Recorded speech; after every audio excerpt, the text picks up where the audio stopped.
If you think office politics doesn't apply to you, you're probably the person it's hurting most. Because here's what actually happens. You show up, you do good work, you follow the rules, and then you watch someone else get promoted. Someone who talks more than they produce. Someone whose work you know isn't better than yours. And you tell yourself it's because they're playing games.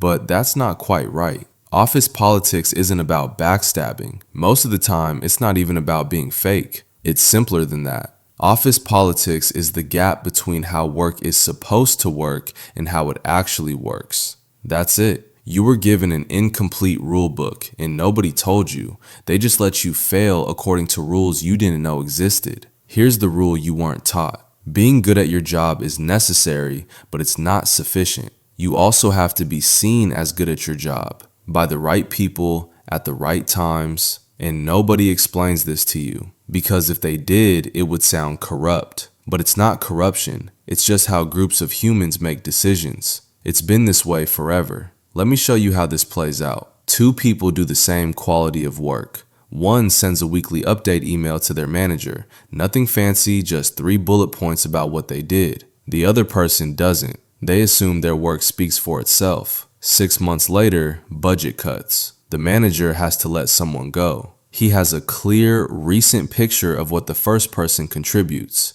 The second person is a blur. Guess who gets cut? This is the part that breaks people, because the second person worked just as hard, solved just as many problems, but none of it mattered. Not because the manager is evil, not because the system is rigged, but because invisible work gets treated like it doesn't exist. And most people's work is invisible. Here's another thing that happens. You do a project with someone. You do most of the work. They present it in a meeting. 3 months later, everyone remembers it as their project, and you feel cheated because you were. But here's what actually happened. Credit didn't flow to the person who did the work. Credit flowed to the person who communicated the work. This isn't fair, but fairness isn't the system you're operating in. Visibility is the system you're operating in. And you can be right about fairness while still losing. There's a deeper problem here that most people miss. You think you're being judged on output, lines of code written, reports filed, problems solved. But that's not how perception works. Your manager isn't keeping a spreadsheet of your contributions, they're keeping a feeling, a vague sense of whether you're reliable or not, competent or not, worth investing in or not. And that feeling gets built from fragments, a comment you made 3 months ago, the time you stayed late to help with something, the time you didn't. These fragments add up to a story, and the story determines your career more than the spreadsheet ever could. Now let's talk about relationships. This is where people shut down because it sounds like networking, and networking sounds fake. But relationships at work aren't about being fake, they're about being known. When your manager picks someone for a project, they pick someone they trust. Trust doesn't come from your resume. It comes from dozens of small interactions. A question you asked, a problem you solved quietly, the way you handled something when it went wrong. All of that builds a picture, and that picture makes decisions. You don't have to be friends with everyone. You don't have to perform. But you do have to be a person, not a productivity unit, because decisions get made by humans, and humans trust people they know. This feels obvious when I say it like this, but watch how you actually behave at work. Do you talk to anyone?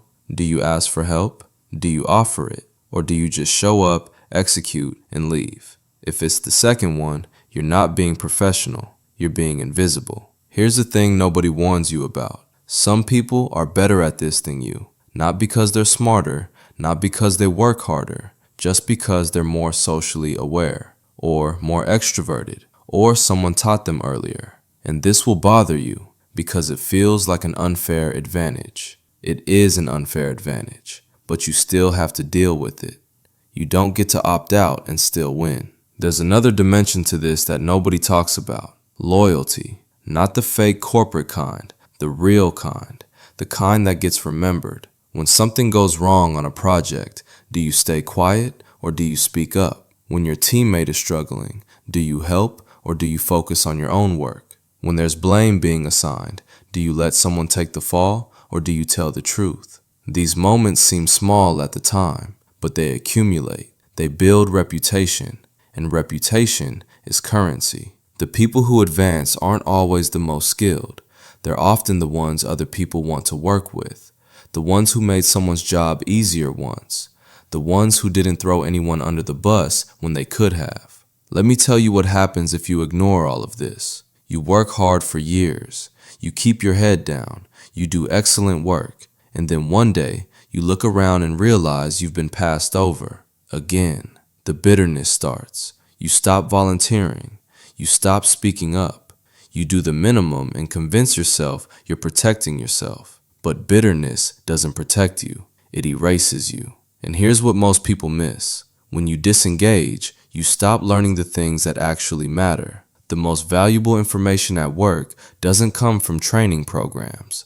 It comes from being in the room when decisions get made, from understanding why certain projects get funded and others don't, from watching how conflicts actually get resolved. If you're not present for those moments, you're operating blind. So what do you actually do? First, stop waiting for someone to notice. No one is coming to discover you.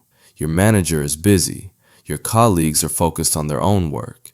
If you don't make your work visible, it will stay invisible. This is not self-promotion. This is documentation. Send updates. Speak in meetings. Make sure the people who make decisions know what you're doing. Second, build relationships with people you actually respect. Not everyone, just a few. Help them when you can. Ask for help when you need it. Be someone people remember when opportunities come up. This isn't networking. It's just not being a ghost. Third, understand how decisions actually get made. Who has power? Who influences power? This isn't about manipulation. It's about not being naive. If you want something to happen, you need to know who can make it happen. And you need to make sure they understand why it matters. There's one more thing that matters. Timing. You can do everything right and still get nowhere if your timing is off. If you ask for a promotion right after the company announced layoffs, it doesn't matter how good your case is. If you pitch an idea when your manager is drowning in deadlines, they won't hear you. This isn't about gaming the system, it's about reading the room. Most people ignore context completely. They think good work should speak at any volume at any time, but it doesn't. The same idea pitched in January might get funded, pitched in July, it dies. And here's what makes timing even more brutal. Proximity to success matters more than contribution. If you're working on a project that succeeds, you benefit, even if your role was small. If you're working on something that fails, you get stained, even if it wasn't your fault. We remember associations, not details. So when someone recalls that big win, they remember everyone who was in the room. Proximity creates perception, and perception creates opportunity. Here's the last thing. You weren't passed over because you're not good enough. You weren't ignored because you're forgettable. You were evaluated on a scoreboard you didn't know existed. Performance matters, but so does visibility, so do relationships, so does timing. And nobody told you to track those things. They just assumed you'd figure it out. Most people spend years being angry about this, wishing performance were enough. But wishing doesn't change the game. Understanding it does. And then you decide what you're willing to do. You can keep doing exactly what you're doing and hope it works out, or you can make small adjustments that give you an actual chance. Either way, the system doesn't care. It just keeps moving, and it will move past you if you let it.